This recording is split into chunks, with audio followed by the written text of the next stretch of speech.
जिसमें धृतराष्ट्र सबसे पहला इसका है कि धर्म क्षेत्रे कुरुक्षेत्रे समवेतायुत्सवः मामकाः पांडवाश्चैव किम अकुर्वन् अक्षयः।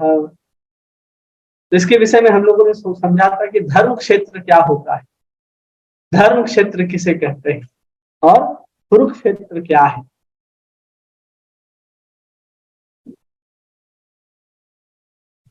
धर्म क्षेत्र क्या है और कुरुक्षेत्र क्या है, इसके विषय में हम लोगों समझे। ठीक है, तो वही मामका पांडवाश्चैव, क्या कहता है यहाँ पर, मामका पांडवाश्चैव।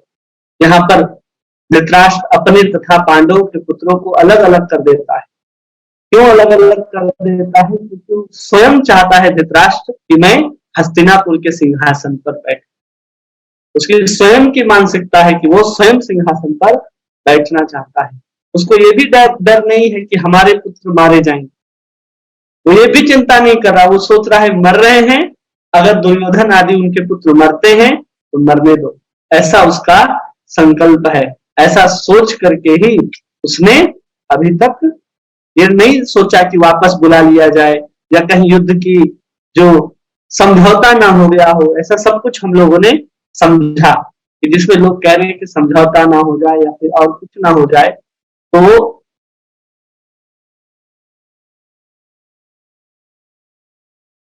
संजय से पूछता है और संजय का उत्तर 2 से लेकर के 13 श्लोक तक देते हैं कि मामका कि पांडव कौरवों ने क्या किया, इसके विषय में जो प्रश्न पूछता है धृतराष्ट्र, उसके विषय में उत्तर सिर्फ दूसरे श्लोक से लेकर के 13वें श्लोक तक ही देते हैं। और आगे का जितना भी श्लोक है, अध्याय है, वो संजय केवल और केवल पांडवों के विषय में चर्चा करते रह जाते हैं। सोचिए कितना दृढ़ निश्चय है संजय का कि संजय केवल और केवल पांडव भक्त और भगवान के विषय में ही करने के लिए सब बहुत कम श्लोक में ही समेट दिया उन्होंने कि हम कौरवों के विषय में इतना ही बात करें। अब यहाँ संजय आगे कहते हैं कि दृष्टवा तु पांडवानीकम व्यूढ़म दुर्योधनस्तदा आचार्यम उपसंगम्यम राजा वचनम अब्रवीत।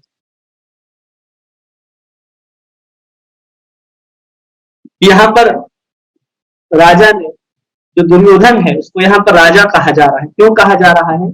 इसलिए कहा जा रहा है यहाँ दुर्योधन को राजा, क्योंकि अभी तक धृतराष्ट्र सोच रहा है कि अभी राजा बनेगा, मैं हूं और मेरे बाद मेरा पुत्र बनेगा राजा, ऐसा विचार। अब यहाँ इस विचार को और पुष्ट कर रहे हैं आनंद लेने के लिए, इसलिए संजय यहाँ पर दुर्योधन को राजा शब्द कह करके संबोधित करते हैं। राजा वचन अब्रवीत, राजा ने ये वचन कहे, क्या कहे लोगों ने सुना, पश्चेताम पांडुपुत्राणाम आचार्य महत्व तमुम व्यूढ़म द्रुपद पुत्रेण तव शिष्येन धीमतः, कि आपके ही द्वारा सिखाए गए जो आपके शिष्य है पांडवगण। और उसके बाद कहता है द्रुपद पुत्रेण तव शिष्येन धीमतः, द्रुपद और द्रोणाचार्य की बनती नहीं है, इसलिए उकसाने के लिए भी द्रुपद का नाम ले रहा है। और फिर कह रहा है तव शिष्येन धीमता। क्यों कह रहा है तव शिष्येन धीमता? क्योंकि केवल और केवल द्रुपद के पुत्र धृष्टद्युम्न को ये बात पता है कि द्रोणाचार्य को मारा कैसे जा सकता। ये बात केवल द्रोणाचार्य के लिए केवल धृष्टद्युम्न जानता था, और उसने ये राज की बात कि मुझे कैसे मारा जा सकता है स्वयं द्रोणाचार्य ने उनको सिखाया था। और इसलिए भी उकसा रहा है कि देखो, एकमात्र धृष्टद्युम्न को पता है कि आपको कैसे मारा जा सकता है, और आप पांडवों को अपना प्रियतम समझते हैं, अपना प्रेमी समझते हैं, तो उसी ने धृष्टद्युम्न को अपने तरफ से सेनापति बना करके आपके सामने खड़ा कर दिया है। ये सब बातें केवल कह रहा है यहाँ पर दुर्योधन उकसाने के लिए। इसलिए यहाँ पर इन 13 श्लोक तक हम लोग केवल और केवल दुर्योधन की केवल हम लोग कूटनीति और राजनीति को समझेंगे। और फिर कहता है कि अत्र सुरा महेश्वासा भीमा अर्जुन समायुधि युद्धानो विदारश्च द्रुपदश्च महारथ धृष्टकेतु च केतितान केशिराजश्च विद्यमान पुरंजित कुंती भोजश्च सत्यश्च नर पुंगवः। युधामन्यु विक्रांत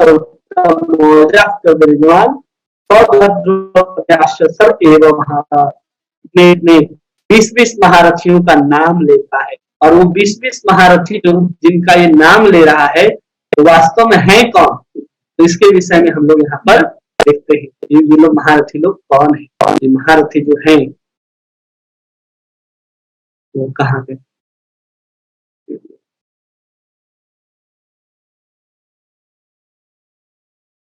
तो उन महारथियों के बारे में हम लोग पढ़ते हैं।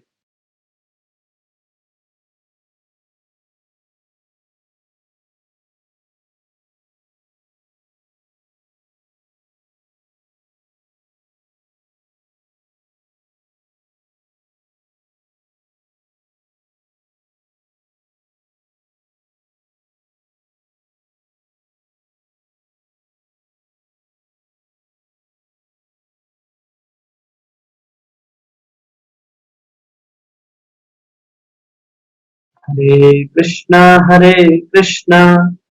कृष्ण कृष्णा हरे हरे, हरे राम राम राम हरे हरे। तो यहाँ पर जिनका जिनका वो नाम लेता है, इसमें सबसे पहला नाम क्या लेता है, अत्र सुर महेश्वासा भीमा अर्जुन समाधि युधानो विराट। सबसे पहला नाम किसका लेता है, जो भीम और अर्जुन के समान महान है। इसके समान महान बताता है, भीम और अर्जुन के समान महान बताता है। ये दोनों के समान महान क्यों बता रहा है, यहाँ दोनों के समान महान इसलिए बता रहा है क्योंकि इतने महान महान लोग अब यहाँ पर उपस्थित हैं। जिसमें सबसे पहले युधान का नाम लेता है। युधान कौन है, तो युधान जिसका नाम सात्विकी भी है, जिसको अस्त्र शस्त्र की जो विद्या है वो अर्जुन ने ही सिखाई थी, और भगवान की नारायणी सेना में था। भगवान की नारायणी सेना में ये मुख्य सेनापति के रूप में युद्ध करते थे। ये थे ये युधान, जिनका नाम सात्विकी भी है, जिनको धनुर्विद्या ये सब कुछ अर्जुन के द्वारा सिखाई गई थी। और ये जब युद्ध करने का समय आया तो नारायणी सेना को भगवान ने दुर्योधन को दे दी थी, लेकिन सात्विकी क्या कहा कि मैं नारायणी सेना के तरफ से जाकर के दुर्योधन की तरफ से खड़ा होकर के लड़ने वाला नहीं हूँ। मैं कहाँ लड़ूंगा, मैं केवल और केवल अर्जुन के तरफ से ही युद्ध करूंगा। इसलिए युधान जो है वो इसलिए सात्विकी का नाम दुर्योधन यहाँ पर लेता है कि अर्जुन के पदार्थ संसार में तुम्हारे समझ कोई धनुर्धर हो ऐसा हम किसी को अन्य को बनाने का प्रयत्न नहीं करेंगे। इसलिए यहाँ पर सबसे पहले युधान का नाम लेता है, क्योंकि द्रोणाचार्य ने खुद से वचन दिया था अर्जुन को कि मैं तुम्हारे समान और किसी को धनुर्धर नहीं बनाऊंगा। और वही अर्जुन यहाँ पर सात्विकी को पूरा का पूरा धनुर्विद्या सिखा देता है। इसलिए यहाँ पर सबसे पहला नाम ले रहा है दुर्योधन, युधान का। समझ रहे हैं बात, क्यों एक एक नाम लेने के पीछे दुर्योधन के मन के अंदर जो मनसा है वो मनसा यहाँ पर स्पष्ट होती है। क्यों ऐसा बोल रहा है दुर्योधन, क्यों युधान का नाम ले रहा है। और युधान महाभारत के युद्ध में न मर करके जब यादवों का युद्ध हुआ था, जब ब्राह्मण का श्राप मिला था यादव वंश को, भगवान कृष्ण के सभी पुत्र पौत्र आदि एक दूसरे से लड़ करके मारे गए थे, उस समय युधान की मृत्यु हुई थी। महाभारत में युधान की मृत्यु नहीं हुई थी। और उसके बाद वो नाम लेते हैं विराट का। विराट का नाम इसलिए लेते हैं जिसके कारण हमारे पक्ष का जो वीर सुशर्मा को अपमानित किया गया था, जिसको सम्मोहन अस्त्र से मोहित कर लिया गया था, जिसकी गायें छोड़कर युद्ध में भागना पड़ा था, वह राजा विराट आपके प्रतिपक्ष में खड़ा है। ये विराट वही है जहां पर अज्ञातवास के समय में पांचों पांडव जाकर के निवास किए थे, जहां पर छिपे थे, वही स्थान है जहां पर पांडव जाकर के छिपे थे। इसलिए हम एक एक चीज का एक एक नाम जो यहाँ पर लिया जा रहा है उसके पीछे क्या उद्देश्य है ये हम लोगों को स्पष्ट रूप से समझना चाहिए। नहीं तो अगर हम लोग केवल नाम ही पढ़ लेंगे और उनके विषय में क्या कहानी था अगर नहीं समझेंगे तो नाम लेने का जो दुर्योधन का जो मानसिकता है वो हम लोगों को पता नहीं चलेगा। इसलिए राजा विराट का नाम ले रहा है यहाँ पर। क्योंकि द्रोणाचार्य भी वहां पर गए थे युद्ध करने के लिए, लेकिन उधर से युद्ध करने के लिए स्वयं अर्जुन आ गया था, तो ये सब वापस हार करके आ गए थे। और द्रोणाचार्य और उसके साथ विराट की भी अच्छा बनता नहीं, ये दुर्योधन भली भांति जानता था, इसलिए यहाँ पर इनका नाम ले रहा है। और फिर नाम लेता है द्रुपदश्च, पहले भी कहा नाम लिया उसने द्रुपदश्च का, और अभी दोबारा नाम ले रहा है द्रुपद, एक बार नहीं दो बार नाम ले रहा है। पिछले श्लोक में भी नाम लेता है द्रुपदश्च, नाम लेता है, तो देखेंगे तीसरे श्लोक में व्यूढ़ाम द्रुपद पुत्रेण तव शिष्येन धीमतः, वहां भी वो धृष्टद्युम्न का नाम लेता है, और फिर अगले श्लोक में फिर से द्रुपद का नाम यहाँ पर लेता है, क्योंकि उसको पता है कि विशेष प्रकार का वैर भाव है द्रुपद और इनके प्रति, द्रोणाचार्य के प्रति, इसलिए इन सब का नाम ले रहा है। द्रोणाचार्य इस चालाकी को न समझ पाए और युद्ध करे, कि द्रोणाचार्य उनको अपने जैसा न समझ ले, दुश्मन समझे। किसको दुश्मन समझे? द्रुपद को भी, द्रुपद के पुत्र धृष्टद्युम्न को भी दुश्मन समझे, और साथ साथ जो सात्यकी है उसको भी दुश्मन समझे। राजा विराट जो श्वेत और शंख नामक तीनों पुत्रों सहित महाभारत के युद्ध में मारे गए थे, उनके पुत्र थे उत्तर, श्वेत और शंख, इनके पुत्र थे विराट के। जहां पर पांचों पांडव अज्ञातवास में रहे थे, वही राजा का नाम यहाँ पर विराट है। और फिर क्या है? द्रुपदश्च महारथ, फिर से नाम ले रहा है, फिर याद दिला रहा है। क्यों? क्योंकि जब भिक्षुक के रूप में गए थे द्रोणाचार्य द्रुपद के पास, तब वहां पर मित्रता कैसी, जब वहां भिक्षुक के सामने वहां पहुंच गए थे, तो उसने कह दिया था कि आपको मारने के लिए मैं पुत्र भी पैदा किया है, वही महारथी आपसे लड़ने के लिए आपके वृक्ष में खड़ा है। द्रोणाचार्य को मारने के लिए द्रुपद ने एक पुत्र को जन्म दिया है, यज्ञ में विशेष प्रकार की आहुति डलवाई गई कि ऐसा पुत्र को मैं जन्म दूंगा जो द्रोणाचार्य को मार सके। उसको मारने के लिए ही द्रुपद ने अपने पुत्र को जन्म दिया है, जिसका नाम है धृष्टद्युम्न। ठीक है। और फिर आता है धृष्टकेतु। धृष्टकेतु कितना मूर्ख है, जिसके पिता शिशुपाल को कृष्ण ने भरी सभा में मारा। धृष्टकेतु किसका पुत्र है? शिशुपाल का पुत्र है। और ये मूर्ख कह रहा है कौन?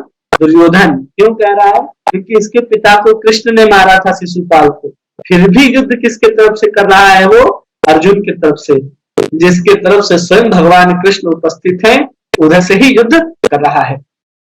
इतना मूर्ख है, इसलिए यहाँ पर दुर्योधन उसको मूर्ख कह रहा है। और ये धृष्टकेतु जो है वो द्रोणाचार्य के हाथ से मारे गए थे। फिर आते हैं चेकीतान। ये सब यादव सेना सब हमारी ओर से लड़ रही है, लेकिन चेकीतान जो है वो किसके तरफ से लड़ रहे थे? पांडवों के तरफ से। बहुत सारे सेनाओं को इकट्ठा करके रखा था दुर्योधन ने। जब 12 साल तक अज्ञातवास और वन वन भटक रहे थे पांडव, उस समय अपने राज्य को इतनी सुव्यवस्थित तरीके से दुर्योधन चला रहा था कि जितने भी बड़े बड़े राजा थे सब दुर्योधन के पक्ष में हो गए थे। पूरी की पूरी यादव सेना किसके पक्ष में खड़ी थी? दुर्योधन के पक्ष पे खड़ी थी, और पांडव सामने थे। लेकिन चेकीतान तो एकमात्र व्यक्ति था जो किधर से युद्ध कर रहा था? वो अर्जुन की तरफ से युद्ध कर रहा था। और फिर ये चेकीतान जो है तो महाभारत के युद्ध में दुर्योधन के हाथ मारे जाते हैं। और फिर आगे नाम लेते हैं काशी राजश्च विद्यमान। ये काशी राज कौन है? ये सूरवीर और महारथी है। ये अत्यंत सूरवीर महारथी है, जो पांडवों की सेना में खड़ा है। आप सावधानी से युद्ध करना। क्यों? क्योंकि वो बहुत पराक्रमी है। ये काशी राज भी महाभारत के युद्ध में मारे गए। फिर कहता है पुरंजित कुंती भोजश्च। पुरंजित कुंती भोज, ये दोनों कौन है? कुंती के भाई हैं। एक का नाम है पुरंजित और एक का नाम है कुंती भोज। ये दोनों कौन है? महारानी कुंती के भाई हैं और पांडवों के मामा हैं। और मन में पक्षपात होने के कारण ये हमारे पक्ष में युद्ध करने के लिए खड़े, ऐसा बता रहा है कि हमारे तरफ से युद्ध करने चाहिए, लेकिन फिर भी ये उनके तरफ से युद्ध कर रहे हैं। और ये दोनों महाभारत के युद्ध में द्रोणाचार्य के हाथों मारे गए। और फिर नाम लेता है सव्यश्च नरपुंगवः। इस शब्द युधिष्ठिर के ससुर हैं और मनुष्यों में सबसे श्रेष्ठ और बलवान कहा जाता है। और परिवार के संबंध के नाते ये हमारे भी संबंधी हैं, लेकिन ये पांडवों के पक्ष में। फिर आगे नाम लेते हैं युधामन्युश्च विक्रांत उत्तम मौजाश्च बुद्धिमान। पांचाल देश के बड़े बड़े राजा और योद्धा युधामन्यु और उत्तम मौजा मेरे वैरी अर्जुन के रथ के पहिए के रक्षा में नियुक्त किए गए हैं, आप उनकी ओर नजर रखना। ये किसके लिए खड़े थे? उत्तम मौजा और वीर्यवान, केवल और केवल अर्जुन के दोनों रथ की चक्के की रक्षा करने के लिए ये लोग नियुक्त किए गए। और फिर कहते सौभद्रश्च, भगवान श्री कृष्ण की बहन सुभद्रा का पुत्र अभिमन्यु वो बहुत सूरवीर है, जिसने गर्भ के अंदर ही चक्रव्यूह को भेदने की विद्या सीखी थी। अतः चक्रव्यूह रचने के समय आप इसका ख्याल रखना, क्योंकि द्रोणाचार्य को ही चक्रव्यूह बनाना है। कैसे युद्ध होगा, कैसे क्या होगा। पहले ऐसे युद्ध नहीं होता था कि आमने सामने लोग खड़े हैं और युद्ध हो रहा है, तो युद्ध की कलाएं, युद्ध की विधाएं होती थी। लेकिन जब अभिमन्यु प्रवेश कर जाता है भेदते हुए उस चक्रव्यूह को, तो वहां पर छल से अभिमन्यु को मार दिया जाता है, क्योंकि उसको पता ही नहीं चलता है कि हम वापस कैसे निकले।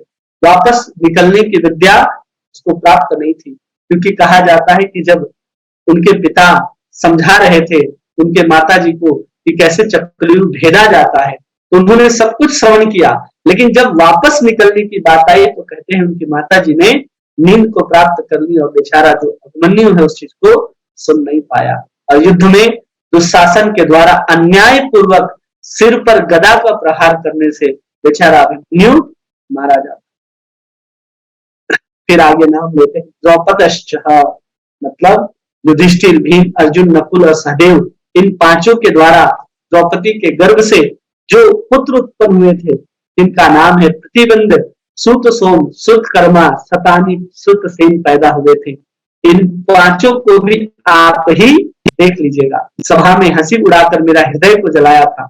द्रौपदी को कहता है कि द्रौपदी ने भरी सभा में मेरा अपमान किया था, और इन पांचों पुत्रों को युद्ध में मारकर मैं उसका बदला चुकाऊंगा। और अश्वत्थामा ने इन पांचों के पांचों पुत्रों को सोते हुए मार दिया था। और फिर कहता है सर्व एवं महारथ, ये सब के सब महारथी हैं, जो शस्त्र विद्या में, शास्त्र विद्या में प्रवीण हैं, और युद्ध में अकेले ही एक साथ 10,000 धनुर्धारियों को संचालन कर सकता है, वो वीर महारथी कहलाता है। ऐसे बहुत से महारथी पांडवों की सेना में उपस्थित हैं। तो यहाँ लगभग 20 सेनाओं का नाम दुर्योधन जो है वो पांडवों की सेना में गिना देता है। यहाँ पर अपनी सेना उसको कम लग रही है, उसको लग रहा है कि यहाँ पर पांडव जो है अब जीत जाएंगे, इसे भय प्रतीत होता है कि अरे उसके पास तो बहुत सारी सेना है, उसके पास तो बहुत सारी शक्ति है, ऐसा विचार कर रहा है यहाँ पर दुर्योधन। इसलिए इतने सारे सैनिकों का नाम वो गिनाता चल जाता है, जिसमें लगभग 21 लोगों का नाम गिनाता है। अंत में घटोत्कच भी है, जो भीम के पुत्र के रूप में महाभारत में उपस्थित होते हैं। और उस कर्ण को जो शक्ति प्राप्त थी, एक बाण जिसको अर्जुन के ऊपर छोड़ना था, वो क्या करता है, किसके ऊपर छोड़ता है, घटोत्कच के ऊपर छोड़ देता है। इस सब भगवान का एक विशेष प्रकार की विधा रही, इसमें जिसके कारण अर्जुन का ये हाल, दुर्योधन का ये हाल हुआ कि वो महाभारत के युद्ध में पूर्ण रूप से पराजित होता है। और इसके पराजित होने के लक्षण भी कई सारे दिखाई देते हैं। ठीक है, तो आज हम लोग शुरू करते हैं श्लोक संख्या 7। ठीक है, सबको श्लोक दिखाई दे रहे हैं?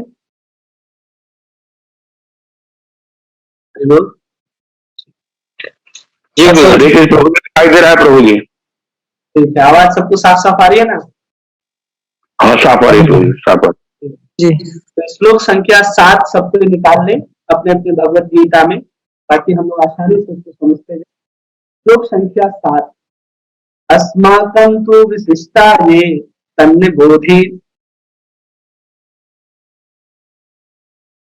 द्विजतमः नायकामं सैन्यस्य संज्ञार्थं तान विवादिते। किंतु हे ब्राह्मण श्रेष्ठ, आपकी सूचना के लिए मैं अपनी सेना के इन नायकों के विषय में बताना चाहूंगा, जो मेरी सेना को संचालित करने में विशेष रूप से। अब यहाँ पर अपनी सेना की बात करता है, यहाँ पर क्या कह रहा है श्लोक संख्या में 7 में कि अब मेरी सेना को देख लीजिए। अब जब अपनी सेना को गिनाना आरंभ करेगा तो अगर उसको इतना ही कॉन्फिडेंस होता, इतना ही उसको आत्मबल होता दुर्योधन को कि मैं अभी पूरा का पूरा युद्ध को जीत लूंगा, तो 20 से अधिक सेनाओं का नाम लेना चाहिए, लेकिन वो 5, 6, 7 ऐसे ही नामों को लेकर के चुप हो जाता है और उसके अंदर जो भय है वो स्पष्ट रूप से यहाँ पर प्रतिपादित होता है। तो प्रभुपाद जी ने इसके विषय में कोई तात्पर्य नहीं लिया है और किसी आचार्य ने इसके ऊपर तात्पर्य नहीं दिया है, तो हम इसके टीका को नहीं देखेंगे। श्लोक संख्या 8, श्लोक संख्या 8 में कहते हैं भावान भीष्मश्च कर्णश्च अश्वत्थामा विकर्णश्च सौमदत्ति तथैव च। कह रहा मेरी सेना में स्वयं आप, सबसे पहले किसका नाम लेता है? स्वयं आप, क्योंकि गया है द्रोणाचार्य के पास अपने स्वार्थ को सिद्ध करने, क्योंकि पता है कि इनके ही प्रतिद्वंदी सामने की सेना में खड़े हैं और यही चाहने वाले सामने की सेना में खड़े हैं। उधर अर्जुन है, 5 पांडव है, स्वयं कृष्ण खड़े हैं और इनका जो शिष्य है धृष्टद्युम्न वो भी उधर ही खड़ा है। ये जानते हुए है ही वहां पर जाकर के इन वचनों को कह रहा है कि मेरी सेना में कौन है? सबसे पहले द्रोणाचार्य का नाम लेता है, भगवान आप है। फिर कहता है भीष्म, स्वयं भीष्म पितामह है। कर्ण, कर्ण अभी तक युद्ध करने के लिए नहीं आया है, लेकिन फिर भी यहाँ पर कर्ण का नाम ले रहा है। कर्ण कब आएगा? जब भीष्म पितामह बाणों की सैया में लेट जाते हैं तब कर्ण आता है युद्ध करने के लिए। 10वें दिन 11वें दिन पहुंचता है कर्ण युद्ध करने, लेकिन फिर भी अपने सेना में अपने मित्र का नाम लेना है। कर्णश्च, कृपश्च, सिमितंजय कृपाचार्य है, अश्वत्थामा है, विकर्ण है, सोमदत्त का पुत्र भूरिश्रवा आदि युद्ध में सदैव विजय हुए। ये सब कौन हुए हैं? इन्होंने आज तक किसी भी युद्ध में हारे नहीं है। वैसे वैसे लोग अभी हमारी सेना में जो सदैव विजयी रहे हैं। इसी को कह रहा सोमदत्तैस्तथैव च। सिमितंजय का मतलब होता है जिन्होंने कभी हार को प्राप्त नहीं किया। ये भीम हो, कर्ण हो, कृपाचार्य, अश्वत्थामा हो, भूरिश्रवा हो, इन्होंने कभी आज तक एक भी युद्ध में हार को प्राप्त नहीं किया। ऐसे ऐसे योद्धाओं का नाम अपनी तरफ से ले रहा है। देखिए कितने लोगों का नाम लिया, द्रोणाचार्य, भीष्म, कर्ण, कृपाचार्य, अश्वत्थामा, फिर विकर्ण और सौमदत्त। 7 लोगों का नाम पहले लेता है, केवल और केवल 7। और पांडवों की तरफ से 20 लोगों का नाम गिनवा दिया और अपने तरफ जब सेना की बात आती है तो केवल 7 लोगों का ही नाम दुर्योधन ले पाता है।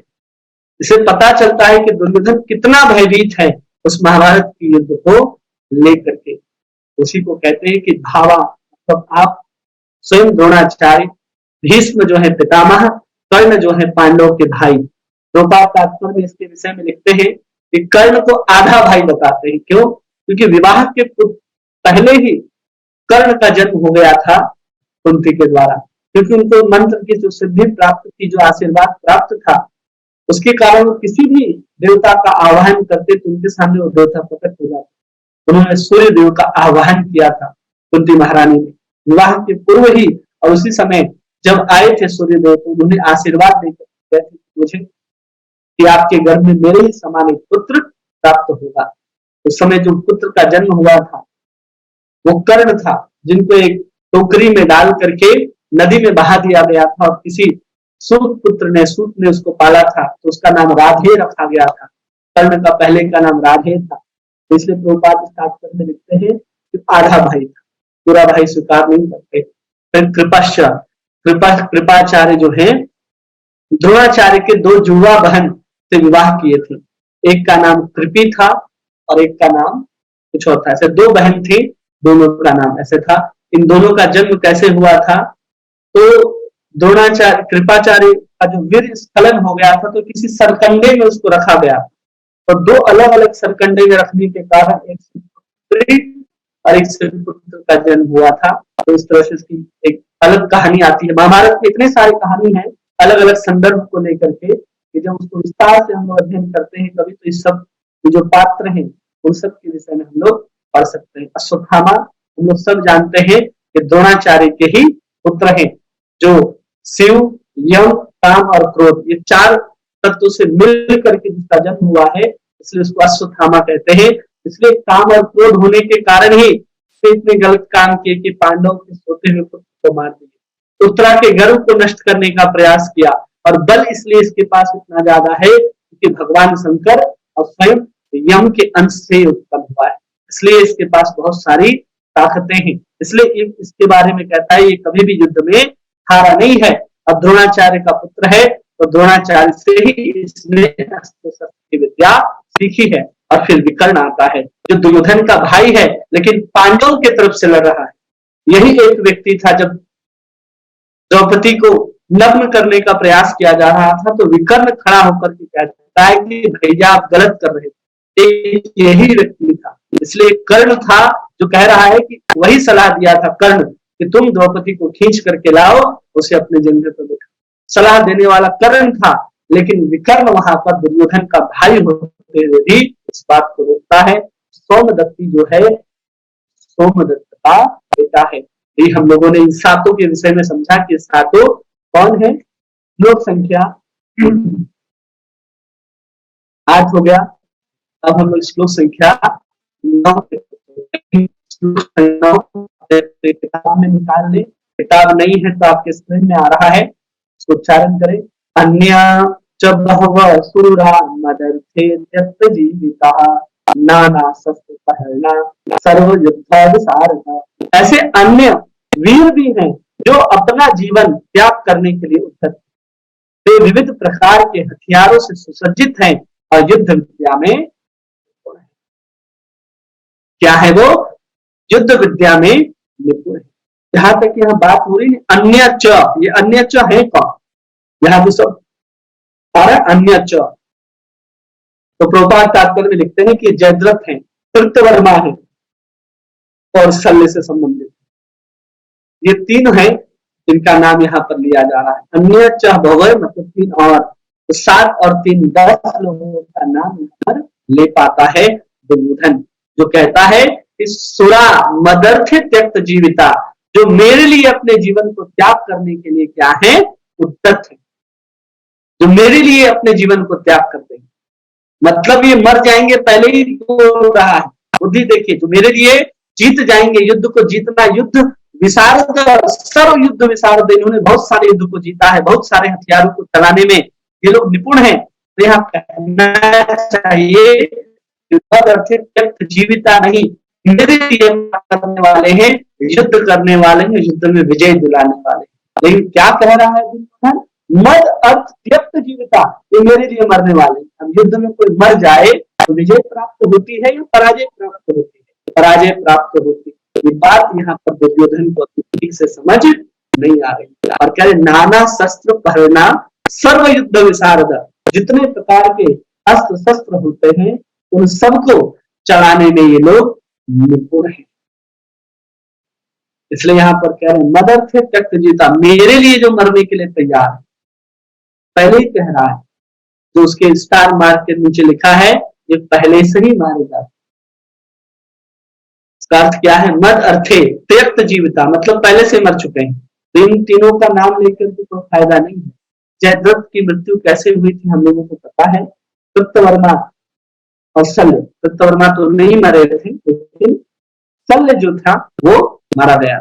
शल्य यही जो है कर्ण का सारथी बन करके आता है, और इसके महाभारत में अगर आप पढ़ेंगे कर्ण और शल्य के बीच में वार्तालाप तो बहुत आनंद आएगा। तो बहुत तरह तरह के गाली गलोच वहां पर होते हैं, शल्य और कर्ण के बीच और युद्ध चलता रहता है। उस तरह के वहां पर बात आते हैं। तो यहाँ पर दुर्योधन क्या कह रहा है कि मेरे लिए लोग जीवन त्याग करने के लिए आए हैं।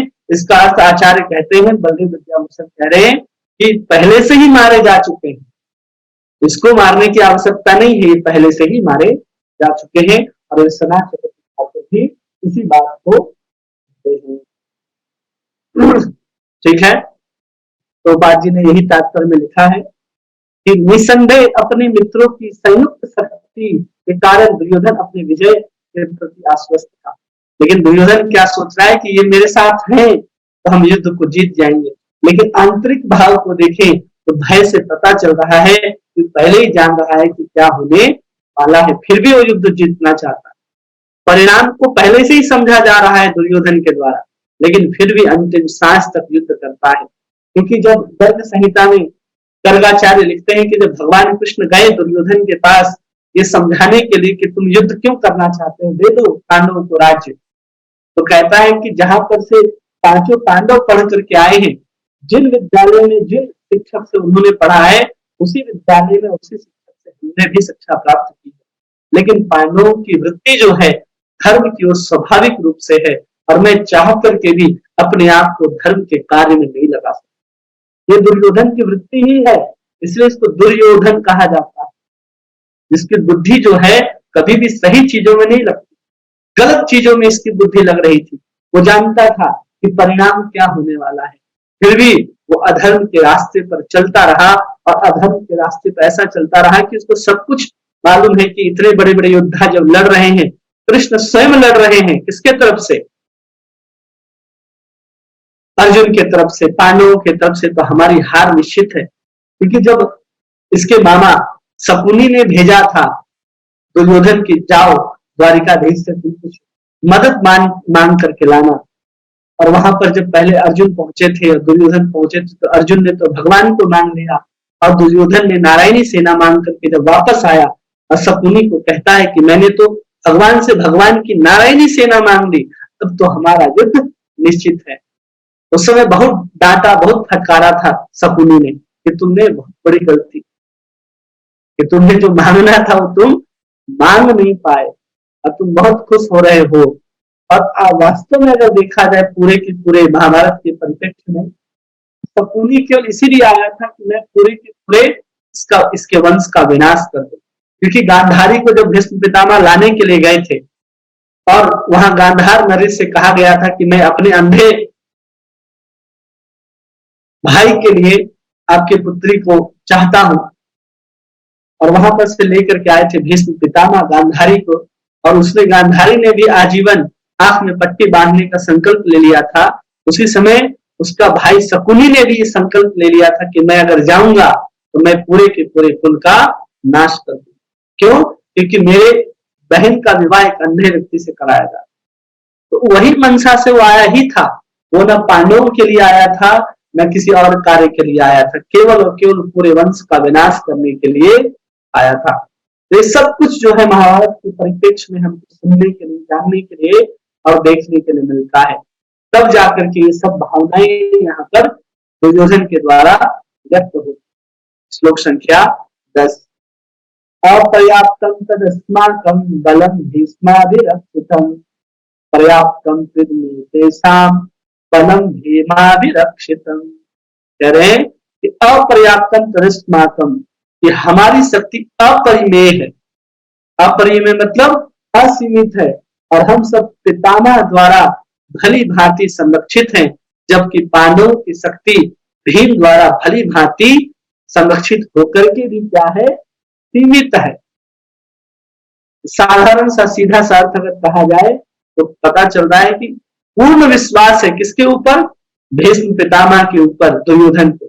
अगर भीष्म पितामह चाहते तो पांडवों के तरफ से युद्ध कर सकते थे, लेकिन उन्होंने वचन ले रखा था कि जो भी इस गद्दी के लिए बैठेगा और जो उनका आदेश होगा हस्तिनापुर की गद्दी में, मैं उनके तरफ से ही कार्य करूंगा। ये संकल्प था उनका। इस संकल्प के कारण वे चाह करके भी पांडवों की तरफ से युद्ध नहीं कर सकते। वो युद्ध करते तो किसके तरफ से? जो राज्य गद्दी में बैठा होता, धृतराष्ट्र बैठा था, उसका पुत्र वहां पर युवराज के रूप में युद्ध करने के लिए आया था, तो न चाहते हुए भी पितामह युद्ध के मैदान में कौरवों की तरफ से खड़े थे। अगर कौरवों की तरफ से भीष्म पितामह खड़े नहीं होते तो दुर्योधन सोचता भी नहीं कि मैं महाभारत का युद्ध करूंगा। केवल भीष्म पितामह, द्रोणाचार्य और कृपाचार्य, ये तीन नहीं होते तो शायद युद्ध करने के लिए दुर्योधन के मन में विचार भी नहीं आता, इतना अहंकार भी नहीं होता। उसको पता है कि तीनों के तीनों जो हैं वो चिरंजीवी हैं। भीष्म पितामह को तो इच्छा मृत्यु का वरदान है, तो जब तक चाहे तब तक युद्ध कर सकते हैं, वो कभी भी हारने वाले नहीं है। अकेले चाहे तो सारे के सारे पांडवों की सेना को समाप्त कर सकते हैं। इसलिए यहाँ पर कह रहा अपर्याप्तम की हमारी शक्ति जो है अपरिमेय है। इसके द्वारा बलम भीष्माभिरक्षितम, क्योंकि हमारा जो संरक्षण है स्वयं कौन कर रहे हैं? भीष्म पितामह कर रहे हैं। जबकि आचार्यों की बात की जाए तो आचार्य कहते हैं अपर्याप्तम, भीष्म जो है वो हमारे तरफ से लड़ने के बाद भी अपर्याप्त ही है। भीष्म जो है वो रक्षा नहीं कर सकते हम कौरवों की, क्यों? क्योंकि वो उभय पक्षी हैं, वो पांडवों के भी सुहृद हैं और कौरवों के भी सुहृद हैं। इसलिए यहाँ पर अर्थ जो आचार्य निकालते हैं कि उसके पर का अर्थ निकल रहा है अपर्याप्तम तदस्माकम फलम भीष्माभिरक्षितम, कि हम भीष्म के द्वारा रक्षित होकर के भी हमारी जो शक्ति है वो सीमित है, असीमित नहीं है। अब वो क्या हो गई? सीमित हो गई। ऐसा विश्वनाथ चतुर्थी ठाकुर, बलदेव विद्याभूषण और रामानुजाचार्य, मधुसूदन पाद, सरस्वती पाद, ये सब इसी अर्थ को लेते हैं। जो अर्थ अभी आपके सामने लिखा आ रहा है, अर्थ को ये सब आचार्य लेते हैं और विश्वनाथ चतुर्थी ठाकुर, बलदेव विद्याभूषण भी इसी अर्थ को लेते हैं।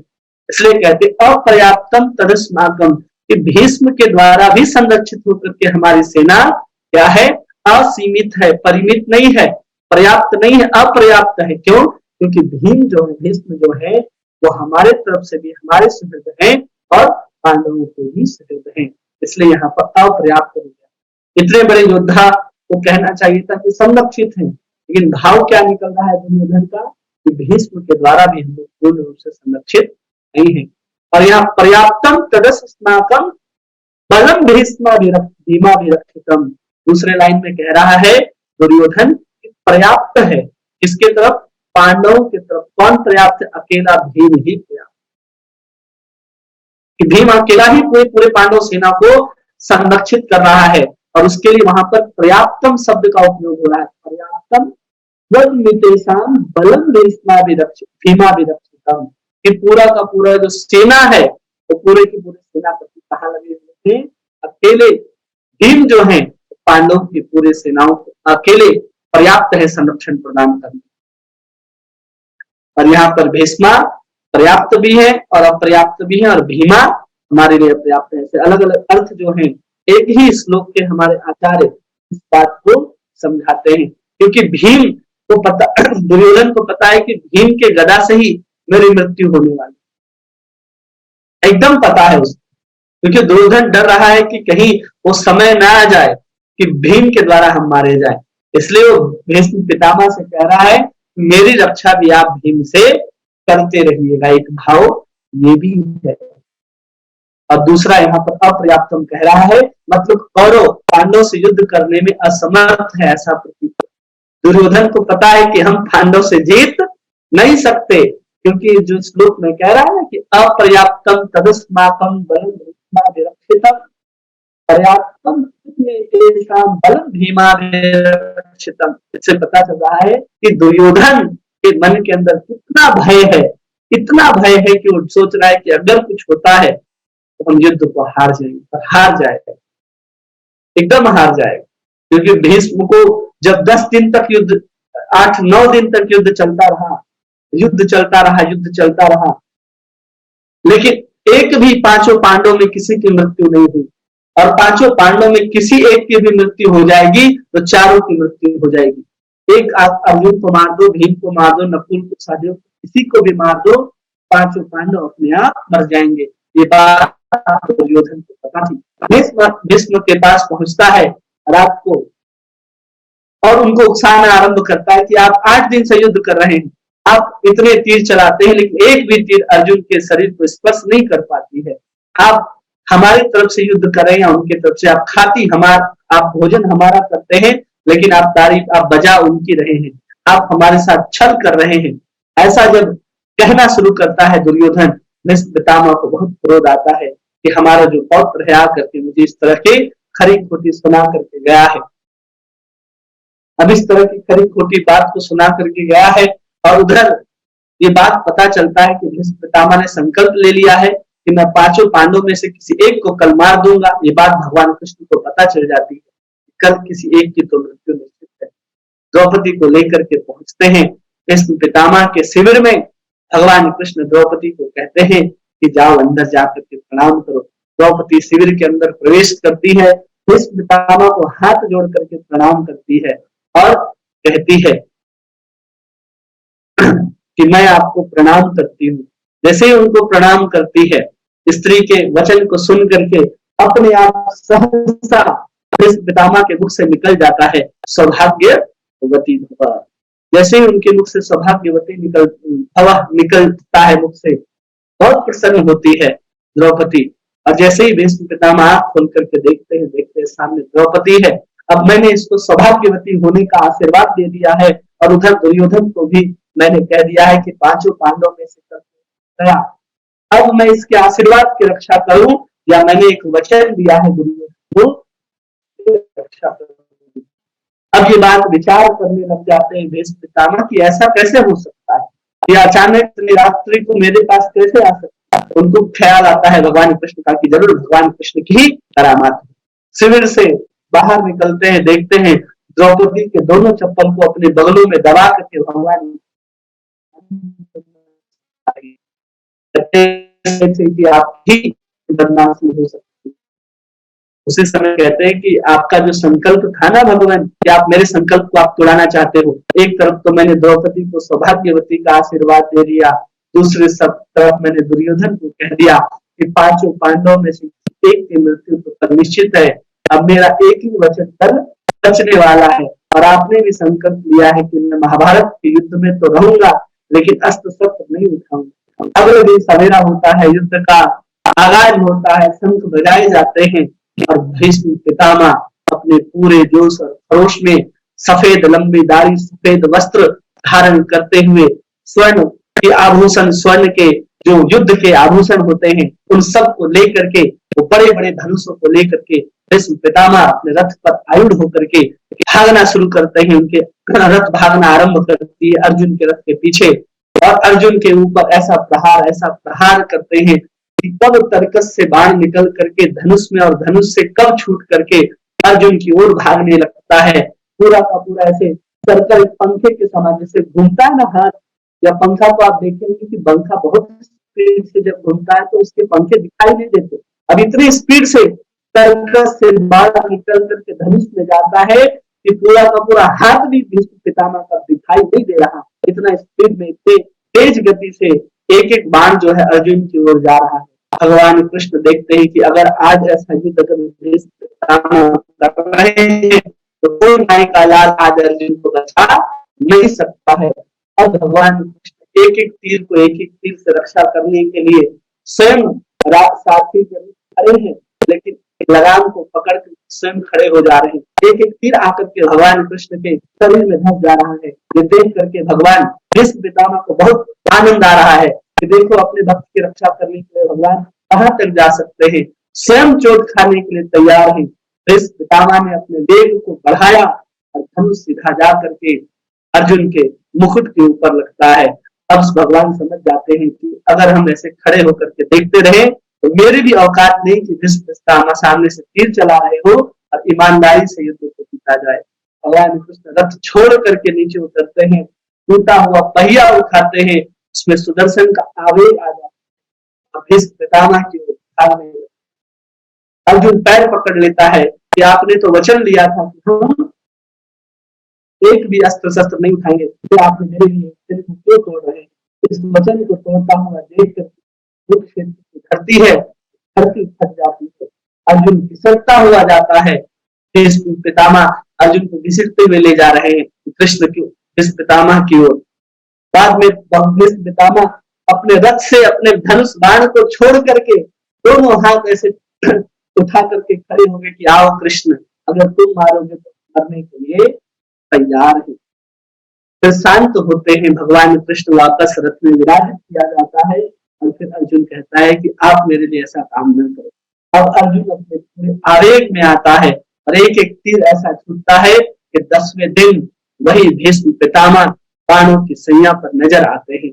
ऐसा अर्जुन भी कर सकता है, लेकिन यहाँ पर भगवान की कैसे रक्षा करते हैं इसको देखने के लिए वचन कैसे कौन निभाता है, इन सब को रखने के लिए वचन नहीं निभा पाए तो भीष्म पितामह ने अपने ही प्राणों का त्याग कर दिया। इसलिए यहाँ पर कहा जा रहा है बलम भीष्माभिरक्षितम अपर्याप्तम तदस्माकम, कि भीष्म के होते हुए भी हम सुरक्षित नहीं है, ये पहले से पता है दुर्योधन को। इसलिए जब भी महाभारत हो तो हमें ये बात ध्यान रखनी चाहिए कि भीष्म पितामह भले ही कौरवों की तरफ से लड़ रहे थे, लेकिन वो भगवान के परम भक्त थे। आगे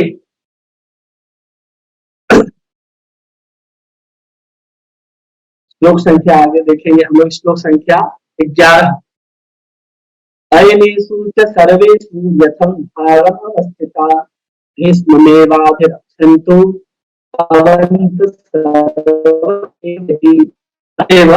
सैन्य व्यूह में अपने अपने मोर्चों पर खड़े रहकर आज सभी भीष्म पितामह को पूरी तरह सहायता दे। अर्जुन ऐसा नहीं है, दुर्योधन को पता है कि केवल मैं द्रोणाचार्य और भीष्म पितामह के विषय में कहूंगा तो अन्य जो सेनाएं हैं वो बुरा मान जाएंगे, इसलिए सभी सेनाओं के विषय में कह रहा है कि आप अपने अपने स्थान पर खड़े रह करके क्या करें, सबको सहायता करें, खास करके भीष्म पितामह की यहाँ पर सहायता करें।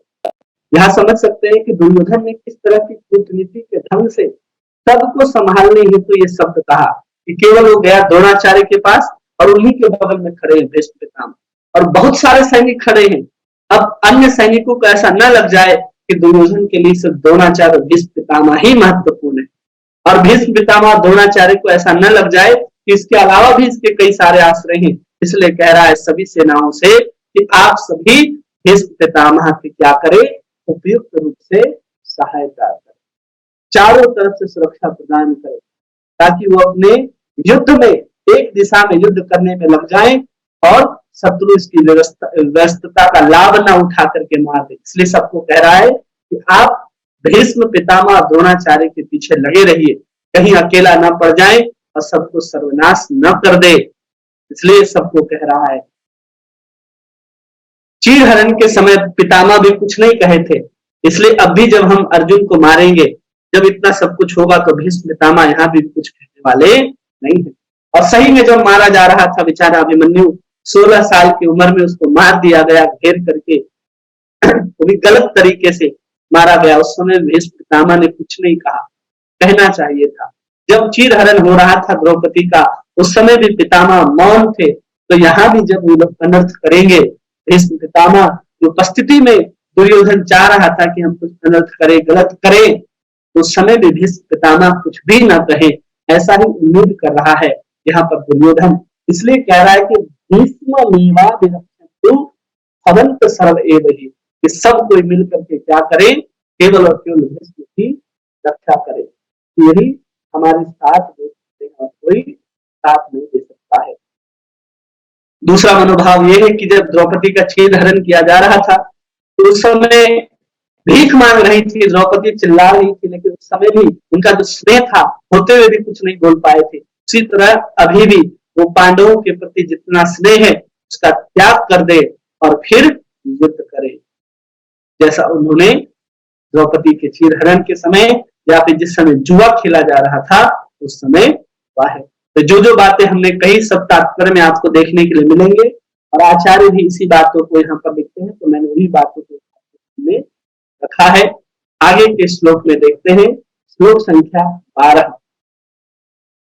तस्य संजनयन हर्ष तुर्विद्ध पितामह सिंहनादम विनिघोष शंखदत्मोपतापवान। तब कुरुवंश के वयोवृद्ध योद्धा परम प्रतापी एवं युद्ध के एवं विविध पितामह ने सिंह गर्जना की सी ध्वनि करने वाला अपने शंख को उच्च स्वर से बजाया, जिससे दुर्योधन को कुछ नहीं कहे भीष्म पितामह, एक भी शब्द नहीं कहे दुर्योधन से क्या कह रहे हो क्या नहीं कह रहे हो, ऐसा थोड़ी कि भीष्म पितामह इन सब बातों को नहीं जानते थे कि यहाँ पर दुर्योधन क्या करने के लिए आया है।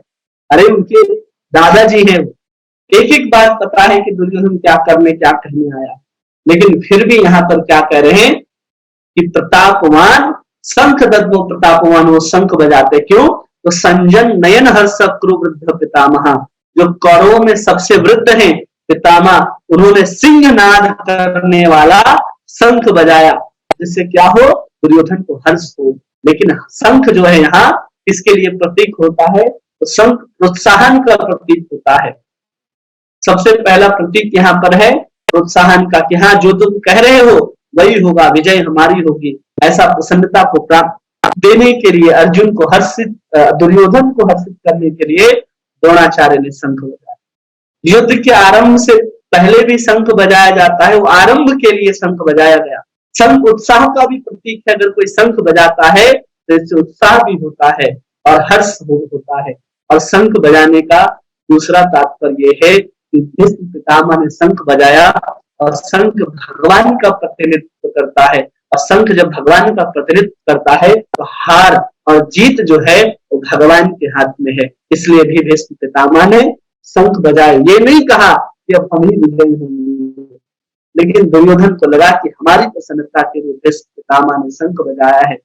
वास्तव में शंख भगवान का सूचक है, और भगवान के हाथों में हमारी विजय लिखी है और पराजय लिखी है। इस भावना से वास्तव में पर शंख बजाया। और आखिरी श्लोक आज का 13वां श्लोक, ततः शंखश्च भैर्यश्च पांडव नाथ गोमुखा सैसेवाभयन्तन्तः स शब्द तुमलो भवत्। तत्पश्चात शंख नगाड़े बिगुल तुरही सिंह सहसा एक साथ बज उठे, और पूरा का पूरा एक साथ बजने से समस्त वातावरण जो था वो कोलाहल पूर्ण हो गया। यहाँ पर क्या हो गया? कोलाहल पूर्ण हो गया। समस्त एक साथ शंख भी बजा, नगाड़े भी बजे, बिगुल तुरी सहसा एक साथ बज गए। पूरा का पूरा युद्ध, जैसे हम लोग जब किसी चीज का आरंभ करते हैं, कोई जुलूस निकलता है तो हम लोग जय श्री राम हर हर महादेव के नारे लगाते हैं। तो अपने अंदर जोश को भरने के लिए यहाँ पर इतने सारे जो नगाड़े हैं, फूल हैं, सब एक साथ बजना आरंभ हो जाते हैं, जिससे पूरा का पूरा कुरुक्षेत्र का जो क्षेत्र है वो पूरा कोलाहल पूर्ण हो जाता है।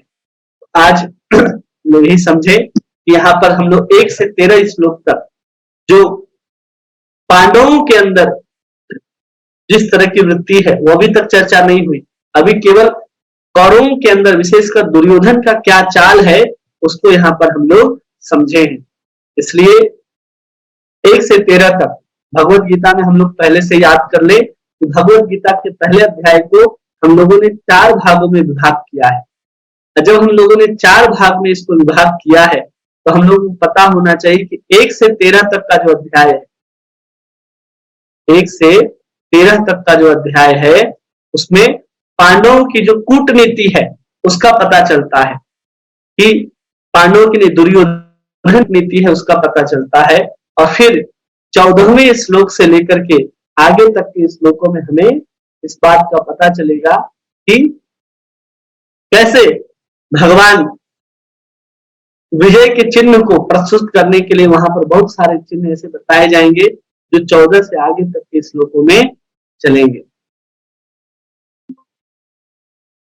ठीक है, तो हम लोग उसको देखेंगे, जिसमें आज हम लोगों ने देखा कि पूरे के पूरे 1 श्लोक से लेकर के 13 श्लोक तक जो दुर्योधन की मनोदशा और कूटनीति को समझा। अब 14 से आगे के श्लोकों में देखेंगे पांडवों के जो विजय चिन्ह है, कितने कारण है अब विजय होने के, उन चिन्हों को देखेंगे। और उसके आगे भगवान की तत्ववत्सलता, भगवान के युद्ध न कर, अर्जुन के युद्ध न करने का कारण, 5 कारण है अर्जुन के युद्ध न करने का, तो सब हम लोग इसी अध्याय में देखेंगे। बहुत सुंदर अध्याय है। अगर कोई पहले अध्याय को अगर ठीक से पढ़ ले और समझ ले तो निश्चित रूप से आगे भी तो भगवान की सुंदर जो वाणी है जिसका अर्जुन भी लाभ उठाता है, संजय भी लाभ उठाते हैं, बड़े बड़े देवता भी लाभ उठाते हैं। आज हम लोग भी जब एक अध्याय को पहले अध्याय को समझ लेंगे, आगे के अध्याय में समझने में हमें बहुत आसानी होगी। किन्हीं का कोई प्रश्न है जो आपको जो समझ में ना आई हो तो आप उस प्रश्न को पूछ सकते हैं।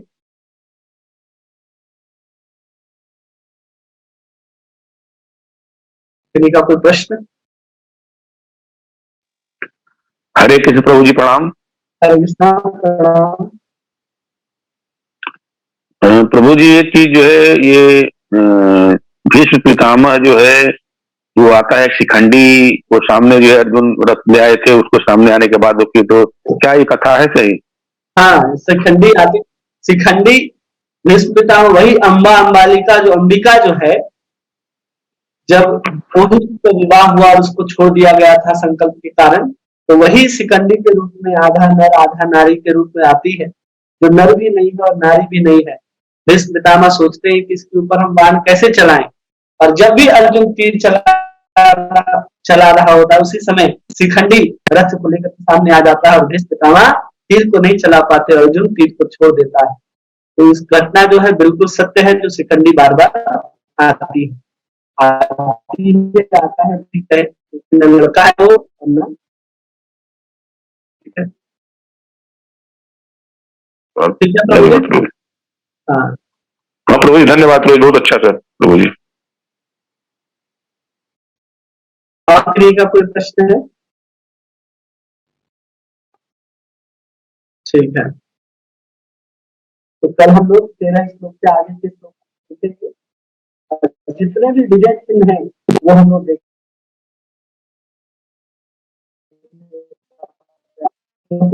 14 से 22 श्लोकों तक पूरे के पूरे विजय चिन्ह का वर्णन पता चलता है। महाभारत के युद्ध से पहले ही पता है कि पांडवों का विजय होने वाला है, और अंत में तो संजय स्वयं घोषणा कर देंगे कि विजय किसका होगा, कौन है किसके तरफ। ठीक है, आप सभी का बहुत बहुत धन्यवाद। हरे कृष्णा हरे कृष्णा कृष्ण कृष्ण कृष्ण हरे राम राम राम हरे कृष्ण। हरे कृष्ण प्रभु जी, दंडवत प्रणाम। हरे कृष्णा दंडवत प्रणाम। हरे कृष्ण हरे कृष्णा दंडवत प्रणाम।